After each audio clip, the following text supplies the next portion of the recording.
भोला राम का जीव। रचनाकार हैं हरिशंकर परसाई जी। हरिशंकर परसाई जी का जन्म जो है वह अगस्त 1924 में हुआ और इनकी मृत्यु जो है वह 10 अगस्त 1995 में हुई थी। उन्होंने सेमस्टार ग्लोबल स्कूल इलाहाबाद में RTM नागपुर विश्वविद्यालय से हिंदी में MA की उपाधि ली थी। 18 वर्ष की उम्र में वन विभाग में नौकरी की, खंडवा में 7 महीने अध्यापन, 2 वर्ष जबलपुर में स्पेस ट्रेनिंग कॉलेज में शिक्षण की उपाधि ली। 1942 में उन्होंने सरकारी नौकरी छोड़ी। उन्होंने 1943 से 1947 तक प्राइवेट स्कूलों में नौकरी की। 1947 में नौकरी छोड़कर स्वतंत्र लेखन की शुरुआत की। जबलपुर से वसुधा नाम की साहित्यिक मासिक निकाली। नई दुनिया में सुनो भाई साधो, नई कहानियों में पांचवें कलम और उलझी उलझी तथा कल्पना में और अंत में इत्यादि कहानियां, उपन्यास एवं निबंध लिखने के बाद भी उन्हें मुख्यतः व्यंग्यकार के रूप में विख्यात हुए हैं। उनकी प्रमुख रचनाएं हैं विकलांग, श्रद्धा का दौर, दो नाक वाले लोग, ये व्यंग रचनाएं हैं इनकी, व्यंगात्मक रचनाएं। आध्यात्मिक पागलों का मिशन, क्रांतिकारी की कथा, पवित्रता का दौर, पुलिस मंत्री का पुतला, वह जो आदमी है ना, नया साल, घायल बसंत, संस्कृति, बरसात की वापसी, ग्रीटिंग कार्ड और राशन कार्ड, उखड़े खंबे, शर्म की बात, पिटने पिटने में फर्क, बद्ध चलन, मुंडन, भगत की रात, इंस्पेक्टर माता दिन चांद पर, खेती, एक मध्यम वर्गीय कुत्ता, सुदामा का चावल, अकाल उत्सव, खतरे ऐसे भी, कंधे श्रवण कुमार, ताज बेचने वाला। निबंध है अपनी अपनी बीमारी, माटी के कुम्हार से, काग भगोड़ा, प्रेमचंद के फटे जूते, हमें कुम्र में वाकिफ है, तब की बात और थी, टूटा हुआ गणतंत्र, शिकायतें मुझे भी है, वैष्णव की फिसलन, विकलांग, श्रद्धा का दौर, भूत के पाव पीछे, बेईमानी की परस, सुनो भाई साधो, तुलसीदास चंदन घिसे, कहत कबीर, हंसते हैं रोते हैं, ऐसे भी सोचा जाता है, पाखंड का अध्यात्म, आवारा भीड़ के खतरे। कहानी संग्रह है हंसते हैं रोते हैं, जैसे उनके दिन फिरे, भोला राम का जीव। कहानी संग्रह। लघु कथा है जैसे उनके दिन फिरे, भोला राम का जीव, हंसते हैं रोते हैं। बाल साहित्य चूहा में, पत्र है माया राम सुरजन, उपन्यास है बाला और जल, तट की खोज, रानी नागफनी की कहानी। संस्मरण है तिरछी रेखाएं, मरना कोई हार नहीं होती, सीधे साधे और जटिल मुक्ति बोल। इनको सम्मान की अगर बात करें तो विकलांग, श्रद्धा का दौर के लिए इनको 1982 में साहित्य अकादमी पुरस्कार से सम्मानित किया गया है। कहानी है भोला राम का जीव। भोला राम का जीव में पात्र है यमराज, चित्रगुप्त, यमदूत और नारद। हे लोक पात्र हैं। भोला राम के परिवार के सदस्य, सरकारी दफ्तरों के नौकर, नेता, धरती के पात्र। यमराज, चित्रगुप्त, यमदूत का चरित्र चित्रण परंपरागत संक्षिप्त है, लेकिन चित्रणों में व्यंग है। धरती के पत्रों में ठेकेदार, इंजीनियर, ओवसियर, पेंशन वाले, दफ्तर के बाबू आदि पात्र भ्रष्टाचारी वर्ग के प्रतिनिधि हैं। उनमें मान्यता की भावना का अभाव है। आदमी के जीने या मरने से इन्हें कुछ लेना देना नहीं है। अवैध रास्ते से, घुसखोरी से, झूठे रास्तों से ये धन कमाना इनके जीवन का उच्चतम ध्येय है। मनुष्य समाज से हट गया है, मनुष्य बिकाऊ बन गया है। साधु संतों को भी ये बख्शते नहीं है। परसाई जी के व्यंग का लक्ष्य यह भ्रष्टाचारी नौकर वर्ग है, फिर चाहे वह इंजीनियर है, ठेकेदार हो आदि हो, चाहे रेलवे के कर्मचारी अथवा पेंशन के दफ्तर के बाबू हो। भोला राम, उसकी पत्नी सरल, गो जैसे सीधे पाप भीरू, घर गृहस्थी के दुनिया मानने वाले, एक दूसरे के लिए जीने और मरने वाले साधारण जन के प्रतिनिधि हैं। भोला राम तो पेंशन को छोड़कर स्वर्ग जाने को भी तैयार नहीं है। भोला राम आज के राक्षसी समाज का दुर्बल, असहाय, लूटे जाने वाले समाज का सदस्य है। और अंत में कहानी में यह सहानुभूति और दया का पात्र है। इस कहानी का और एक प्रमुख पात्र है जो नारद मुनि है। वो अपनी आदत के अनुसार नारद मुनि दूसरों के मामलों में अपनी नाक घुसड़ते हैं। भोलाराम के जीव को स्वर्ग में लाने के हेतु वे उसके घर पहुंचते हैं और वहाँ की दयनीय स्थिति से वे द्रवीभूत होते हैं और नारद जैसा चरित्र भी भोलाराम जैसे कि जीवन की दुख यातना के कारण आपदा में फंस जाते हैं। नारद जी के मन में करुणा भाव है। अपनी वीणा का दान देकर वे त्याग भाव को दिखाते हैं और पूरी कहानी को करुणा भावना से भर देते हैं। कहानी का व्यंग का दूसरा पहलू करुणा है और इस भाव के निर्माता नारद जी हैं। एक व्यंग्यात्मक कहानी है। जब कोई व्यक्ति वास्तव में बुरा होता है लेकिन वह अपने आप को अच्छा आदमी सिद्ध करने का प्रयत्न करता है तो वह हास्य का विषय बन जाता है। लेकिन जब उसकी बुराई समाज में विकृति पैदा करती है, वह भयावह सिद्ध होती है, तब उस पर व्यंग किया जाता है। जब आदमी किसी सामाजिक मूल्य या अमानवीय व्यवहार से समाज के गौरव को समाप्त करता है, तब वह व्यक्ति व्यंग का विषय बनता है। व्यंग किसी निराकार पर नहीं, मूर्त व्यक्ति पर किया जाता है। इस कहानी में सामाजिक रूढ़ियों पर व्यंग किया गया है। सरकारी कार्यालयों के व्यवहारों पर व्यंग किया गया है। भोलाराम का जीव जो है यह एक फैंटेसी भी है। फैंटेसी शब्द जैसा जब शब्द यानी कल्पना पर आधारित है, जो वास्तव में नहीं है। फैंटेसी का तात्पर्य होता है अतिरंजनात्मक कल्पित निर्मिति, अतिरंजनापूर्ण कल्पित निर्मिति। फैंटेसी में इंद्रियजालिकता नहीं होती। फैंटेसी वास्तव के प्रति नवीन दृष्टि प्रस्तुत करती है। वास्तव का बोध कराने के लिए जब व्यवहार में प्रचलित साधन अपर्याप्त जान पड़ते तब फैंटेसी का प्रयोग किया जाता है। जीवन जो है दिन पर दिन जटिल बनता जा रहा है। उसके नए नए रूप स्पष्ट हो जा रहे हैं। समाज में आदमी आदमी के बीच के संबंध बदल गए हैं। हमारी स्वीकृति, मूल्य, कल्पनाएं कालबाह्य सिद्ध हो रही है। संबंधों को नए परिप्रेक्ष्य में देखने, समझने और समझाने की आवश्यकता महसूस हो रही है। तो इसी कार्य के लिए स्थापित या समाज द्वारा स्वीकृत साधन अधूरे ही नहीं है, अर्थबोध कराने में अक्षम सिद्ध हो रहे हैं। तब नए साधन की खोज अनिवार्य बन जाती है। तो इस कहानी में कल्पित बात को स्वाभाविक बनाया है नारद मुनि के द्वारा। नारद को दफ्तर में घूमने की अतिरंजित कल्पित बात को नई दृष्टि से प्रस्तुत किया गया है। भारत के दफ्तरों में फैले भ्रष्टाचार, बाबू लोगों की स्वार्थांधता, क्रूरता का परिचय दिलाने के लिए नारद को दफ्तर में घुमाना प्रभावशाली कल्पना है। और इस फैंटेसी के कारण भ्रष्टाचार पर व्यंग प्रहारक बन गया है यहाँ पर। तो ये कहानी जो है भोलाराम का जीव, इसका प्रकाशन वर्ष जो है भोलाराम का जीव, उसका 1967 में हुआ था। भोलाराम का जीव कहानी संग्रह का प्रकाशन जो है 1916 ईवानी प्रकाशन दिल्ली से हुआ था और यह कहानी भोलाराम का जीव परसाई रचनावली भाग 1 में संकलित है। तो देखते हैं कहानी भोलाराम का जीव। ऐसा कभी नहीं हुआ था। धर्मराज लाखों वर्ष से असंख्य आदमियों का कर्म और सिफारिश के आधार पर स्वर्ग या नरक में निवास स्थान अलॉट करते आ रहे थे, पर ऐसा कभी नहीं हुआ था। सामने बैठे चित्रगुप्त बार बार चश्मा पोंछ और बार बार थूक से पन्ने पलट रजिस्टर पर रजिस्टर देख रहे थे। गलती पकड़ में नहीं आ रही थी। आखिर उन्होंने खोज कर रजिस्टर इतने जोर से बंद किया कि मक्खी चपट में आ गई। उसे निकालते हुए वे बोले, महाराज, रिकॉर्ड सब ठीक है। भोलाराम के जीव ने 5 दिन पहले देह त्यागी और यमदूत के साथ इस लोक के लिए रवाना भी हुआ, पर यहाँ अभी तक नहीं पहुंचा। धर्मराज ने पूछा, और वह दूत कहाँ है? महाराज, वह भी लापता है।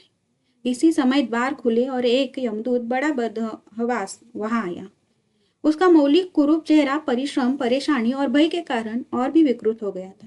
उसे देखते ही चित्रगुप्त चिल्ला उठे, अरे तू कहाँ रहा इतने दिन? भोलाराम का जीव कहाँ है? यमदूत हाथ जोड़कर बोला, दया निधान, मैं कैसे बतलाऊं कि क्या हो गया? आज तक मैंने धोखा नहीं खाया था, पर भोलाराम का जीव मुझे चकमा दे गया। 5 दिन पहले जब जीव ने भोलाराम की देह को त्यागा, तब मैंने उसे पकड़ा और इस लोक की यात्रा आरंभ की। नगर के बाहर जो ही मैं उसे लेकर एक तीव्र वायु तरंग से सवार हुआ, त्यों ही वह मेरे चुंगल से छूट कर न जाने कहाँ गायब हो गई। इन 5 दिनों में मैंने सारा ब्रह्मांड छान डाला, पर उसका कहीं पता नहीं चला। धर्मराज क्रोध से बोले, मूर्ख, जीवों को लाते लाते बूढ़ा हो गया, फिर भी एक मामूली बूढ़े आदमी के जीव ने तुझे चकमा दे दिया। दूत ने सिर झुकाकर कहा, महाराज, मेरी सावधानी में बिल्कुल कसर नहीं थी। मेरे इस अभ्यस्त हाथों से अच्छे अच्छे वकील भी नहीं छूट सके, पर इस बार तो कोई इंद्रजाल ही हो गया।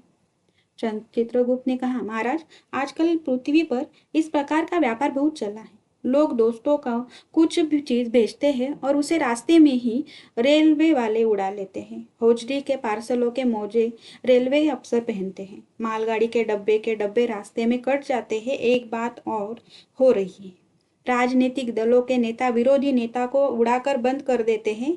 कहीं भोलाराम के जीव को भी तो किसी विरोधी ने मरने के बाद दुर्गति करने के लिए नहीं उड़ा दिया। धर्मराज ने व्यंग से चित्रगुप्त की ओर देखते हुए कहा, तुम्हारी भी रिटायर होने की उम्र आ गई है। भला भोलाराम जैसे नगण्य दीन आदमी से किसी को क्या लेना देना। इसी समय कहीं से घूमते घामते नारद मुनि वहां आ गए। धर्मराज को गुमसुम बेटे बोले, क्यों धर्मराज, कैसे चिंतित बेटे हैं? क्या नरक में निवास स्थान की समस्या अभी हल नहीं हुई? धर्मराज ने कहा, वह समस्या तो कभी की हाल हो गई। नरक में पिछले सालों में बड़े गुणी कारागिर आ गए हैं। कई इमारतों के ठेकेदार हैं जिन्होंने मेरे पैसे लेकर रद्दी इमारतें बनाई। बड़े बड़े इंजीनियर भी आ गए हैं जिन्होंने ठेकेदारों से मिलकर पंचवार्षिक योजनाओं का पैसा खाया। ओवरसीयर है जिन्होंने उन मजदूरों की हाजिरी भरकर पैसा हड़पा जो कभी काम पर गए ही नहीं। उन्होंने बहुत जल्दी नरक में कई इमारतें तान दी है। वह समस्या तो हल हो गई, पर एक बड़ी विकट उलझन आ गई है। भोला राम नाम के एक आदमी की 5 दिन पहले मृत्यु हुई। उसके जीव को यह दूत यहाँ ला रहा था कि जीव इसे रास्ते में चकमा देकर भाग गया। इसने सारा ब्रह्मांड छान डाला, पर वह कहीं नहीं मिला। अगर ऐसा होने लगा तो पाप पुण्य का भेद ही मिट जाएगा। नारद ने पूछा, उस पर इनकम टैक्स तो बकाया नहीं था? हो सकता है उन लोगों ने रोक लिया हो। चित्रगुप्त ने कहा, इनकम होती तो टैक्स होता, भूख मरा था। नारद बोले, मामला बड़ा दिलचस्प है। अच्छा, मुझे उनका नाम पता तो बताओ, मैं पृथ्वी पर जाता हूँ। चित्रगुप्त ने रजिस्टर देखकर बताया, भोलाराम नाम था उसका। जबलपुर शहर में घमापुर मोहल्ले में नाले के किनारे एक 1.5 कमरे के टूटे फूटे मकान में वह परिवार समेत रहता था। उसकी एक स्त्री थी, दो लड़के और एक लड़की। उम्र लगभग 60 साल। सरकारी नौकर था, 5 साल पहले रिटायर हो गया था। मकान का किराया उसने 1 साल से नहीं दिया, इसलिए मकान मालिक उसे निकालना चाहता था। इतने में भोलाराम ने संसार ही छोड़ दिया। आज 5वें दिन है। बहुत संभव है कि अगर मकान मालिक वास्तविक मकान मालिक है तो उसने भोलाराम के मरते ही उसके परिवार को निकाल दिया होगा। इसीलिए आपको परिवार की तलाश में काफी घूमना पड़ेगा। माँ बेटी के सम्मिलित क्रंदन से ही नारद भोलाराम का मकान पहचान गए। द्वार पर जाकर उन्होंने आवाज लगाई, नारायण नारायण। लड़की ने देखकर कहा, आगे जाओ महाराज। नारद ने कहा, मुझे भिक्षा नहीं चाहिए, मुझे भोलाराम के बारे में कुछ पूछताछ करनी है। अपनी माँ को जरा बाहर भेजो बेटी। भोलाराम की पत्नी बाहर आई। नारद ने कहा, माता, भोलाराम को क्या बीमारी थी? क्या बताऊं, गरीबी की बीमारी थी। 5 साल हो गए पेंशन पर बैठे, पर पेंशन अभी तक नहीं मिली। हर 10-15 दिन में एक दरख्वास्त देते थे, पर वहां से या तो जवाब आता नहीं था, और आता तो यही कि तुम्हारी पेंशन के मामले पर विचार हो रहा है। इन 5 सालों में सब गहने बेचकर हम लोग खा गए, फिर बर्तन बिके, अब कुछ नहीं बचा था। फाके होने लगे थे। चिंता में घुलते घुलते और भूखे मरते मरते उन्होंने दम तोड़ दिया। नारद ने कहा, क्या करोगी माँ, उनकी इतनी ही उम्र थी। ऐसा मत कहो महाराज, उम्र तो बहुत थी। 50-60 रुपया महीना पेंशन मिलती तो कुछ और काम कहीं करके गुजारा हो जाता, पर क्या करे, 5 साल नौकरी से बेटे हो गए और अभी तक एक कौड़ी नहीं मिली। दुख की कथा सुनने की फुर्सत नारद को थी नहीं। वे अपने मुद्दे पर आए। माँ, यह था बताओ कि यहाँ किसी से उनका विशेष प्रेम था जिससे उनका जी लगा हो? पत्नी बोली, लगाव दो महाराज, बाल बच्चों से ही होता है। लगाव तो महाराज बाल बच्चों से ही होता है। नहीं, परिवार के बाहर भी हो सकता है। मेरा मतलब है किसी स्त्री ने घुरा कर नारद की ओर देखा। बोली, हर कुछ मत बको महाराज, तुम साधु हो, उच्चक के नहीं हो। जिंदगी भर उन्होंने किसी दूसरी स्त्री को आंख उठाकर नहीं देखा। नारद हंसकर बोले, हाँ, तुम्हारा यह सोचना ठीक ही है। यही हर अच्छी गृहस्थी का आधार है। अच्छा, माता में चला। स्त्री ने कहा, महाराज आप तो साधु है, सिद्ध पुरुष है, कुछ ऐसा नहीं कर सकते कि उनकी रुकी हुई पेंशन मिल जाए, इन बच्चों का पेट कुछ दिन भर जाए। नारद को दया आ गई थी। वे कहने लगे, साधुओं की बात कौन मानता है, मेरा यहाँ कोई मठ तो है नहीं, फिर भी मैं सरकारी दफ्तर में जाऊंगा और कोशिश करूंगा। वहां से चलकर नारद सरकारी दफ्तर में पहुंचे। वहां पहले ही कमरे में बैठे बाबू से उन्होंने भोलाराम के केस के बारे में बात की। उस बाबू ने उन्हें ध्यानपूर्वक देखा और बोला, भोलाराम ने दरख्वास्तें तो भेजी थी, पर उन पर वजन नहीं रखा था, इसीलिए कहीं उड़ गई होगी। नारद ने कहा, भाई ये तो बहुत से पेपर वेट तो रखे हैं, इन्हें क्यों नहीं रख दिया। बाबू हंसा, आप साधु है, आपको दुनियादारी समझ में नहीं आती। दरख्वास्तें पेपर वेट से नहीं दबती। खैर, आप उस कमरे में बैठे बाबू से मिलिए। नारद उस बाबू के पास गए। उसने तीसरे के पास भेजा, तीसरे ने चौथे के पास, चौथे ने पांचवे के पास। जब नारद 25-30 बाबुओं और अफसरों के पास घुमाए, तब एक चपरासी ने कहा, महाराज आप क्यों इस झंझट में पड़ गए। आप अगर साल भर भी यहाँ चक्कर लगाते रहे तो भी काम नहीं होगा। आप तो सीधे बड़े साहब से मिलिए, उन्हें खुश कर लिया तो आपका काम हो जाएगा। नारद बड़े साहब के कमरे में पहुंचे। बाहर चपरासी ऊँघ रहा था, इसीलिए उन्हें किसी ने छेड़ा नहीं। बिना विजिटिंग कार्ड के आया देख साहब बड़े नाराज हुए। बोले, इसे कोई मंदिर वंदिर समझ लिया है क्या, धड़ आते चले आए, चिट क्यों नहीं भेजी। नारद ने कहा, कैसे भेजते, चपरासी सो रहा है। क्या काम है, साहब ने रोब से पूछा। नारद ने भोलाराम का पेंशन केस बतलाया। साहब बोले, आप है बैरागी, दफ्तरों के रीति रिवाज नहीं जानते। असल में भोलाराम ने गलती की। भाई यह भी एक मंदिर है, यहाँ भी दान पुण्य करना पड़ता है। आप भोलाराम के आत्मीय मालूम होते हैं। भोलाराम की दरख्वास्तें उड़ रही है, उन पर वजन रखिए। नारद ने सोचा कि फिर यहाँ वजन की समस्या खड़ी हो गई। साहब बोले, भाई सरकारी पैसे का मामला है, पेंशन का कैसे 20 दफ्तरों में जाता है, केस जो है 20 दफ्तरों में जाता है, देर लग ही जाती है। 20 बार एक एक ही बात को 20 जगह लिखना पड़ता है, तब पक्की हो जाती है। जितनी पेंशन मिलती है उतने की स्टेशनरी लग जाती है। हाँ, जल्दी भी हो सकता है, मगर साहब रुके। नारद ने कहा, मगर क्या। साहब ने कुटिल मुस्कान के साथ कहा, मगर वजन चाहिए। आप समझे नहीं, जैसे आपकी यह सुंदर वीणा है, इसका भी वजन भोलाराम की दरखास्त पर रखा जा सकता है। मेरी लड़की गाना बजाना सीखती है, यह मैं उसे दे दूंगा। साधु संतों की वीणा से तो और अच्छे स्वर निकलते हैं। नारद अपनी वीणा छीनते देख जरा घबराए, पर फिर संभाल कर उन्होंने वीणा टेबल पर रखकर कहा, यह लीजिए, अब जरा जल्दी उसकी पेंशन का ऑर्डर निकाल दीजिए। साहब ने प्रसन्न से उन्हें कुर्सी दी, वीणा को एक कोने में रखा और घंटी बजाई। चपरासी हाजिर हुआ। साहब ने हुक्म दिया, बड़े बाबू से भोलाराम के केस की फाइल लाओ। थोड़ी देर बाद चपरासी भोलाराम की 100-150 दरख्वास्तें से भरी फाइल लेकर आया। उसमें पेंशन के कागजात भी थे। साहब ने फाइल पर का नाम देखा और निश्चित करने के लिए पूछा, क्या नाम बताया साधु जी आपने। नारद समझे कि साहब कुछ ऊंचा सुनता है, इसीलिए जोर से बोले, भोलाराम। सहसा फाइल में आवाज आई, कौन पुकार रहा है मुझे, पोस्टमैन है क्या, पेंशन का ऑर्डर आ गया। नारद चौंके, पर दूसरे ही क्षण बात समझ गए। बोले, भोलाराम, तुम क्या भोलाराम के जीव हो। हाँ, आवाज आई। नारद ने कहा, मैं नारद हूं, तुम्हें लेने आया हूं, चलो स्वर्ग में तुम्हारा इंतजार हो रहा है। आवाज आई, मुझे नहीं जाना, मैं तो पेंशन की दरखास्तों में अटका हूं, यही मेरा मन लगा है, मैं अपनी दरखास्तें छोड़कर नहीं जा सकता। तो इस तरह भोलाराम का जीव कहानी जो का वाचन जो है यहाँ पर समाप्त होता है। भोलाराम का जीव हम देख सकते हैं कहानी में दफ्तरों के भ्रष्टाचार, नेताओं की गुंडागर्दी और भ्रष्टाचार के कारण भोलाराम जैसे सीधे साधे आदमी को जीना कैसा मुश्किल हुआ है, इन बातों का चित्रण इस कहानी में हुआ है। कहानी का जो आरंभ है वह स्वर्ग के दृश्य से किया गया है और भोलाराम नामक एक साधारण आदमी का जीव मृत्यु के 5 दिन बाद भी यमराज के दफ्तर में पहुंच न पाने के कारण वहाँ जो हलचल मच जाती है, इस प्रकार से कहानी का आरंभ होता है। जो कुतूहल और आकर्षण इसमें आता है, इस वजह से नारद के पृथ्वी पर पहुंचने से लेकर अप्सर के कमरे तक पहुंचने की घटना जो है इस कहानी में दिखाई गई है।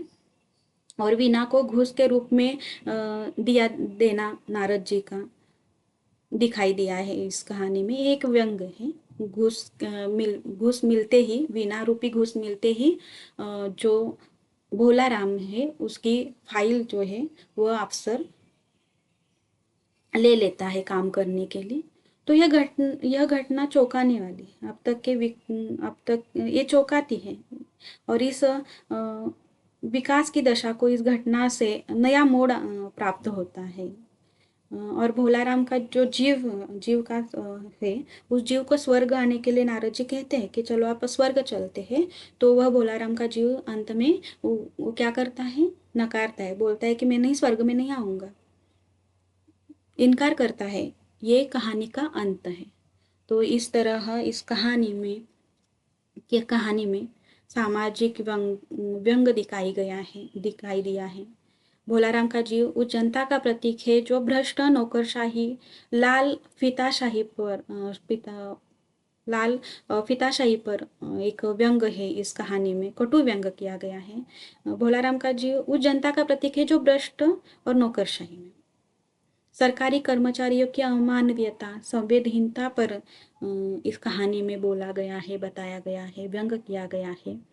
ये कहानी एक सामाजिक है, व्यंगात्मक है और फैंटेसी शैली में रची गई ये कहानी जो है यहाँ पर समाप्त होती है। धन्यवाद।